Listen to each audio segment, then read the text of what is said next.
Bonjour, bonjour. On va parler de la crainte de Dieu. Et un exemple encore qu'on va prendre à titrer Samuel, le prophète, qui était un exemple en matière de crainte, qui craignait Yahweh. Et vous savez combien de fois il était difficile dans l'Ancien Testament de marcher dans la crainte, parce que l'esprit de vérité n'était pas encore en nous, n'habitait pas encore en nous.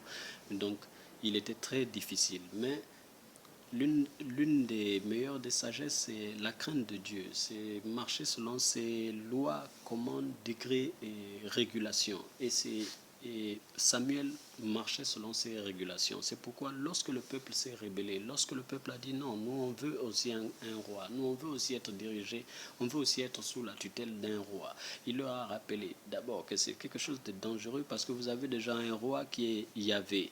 Et il leur a rappelé combien de fois, comment Yahweh a sauvé leurs ancêtres, comment il les a sortis d'Égypte avec sa main puissante, sa main forte, ce qu'il a fait, comment il a divisé la mer Rouge en deux. Et il allait plus loin, il a dit, ok, quant à moi, je vais faire mon rôle, je vais prier, je vais demander à Yahweh, mais je vais toujours continuer à faire ce qui est droit parce que je ne veux pas me retrouver, je ne veux pas être dans une situation où je suis en train de pécher contre Yahvé, c'est-à-dire demander quelque chose qui va à l'encontre.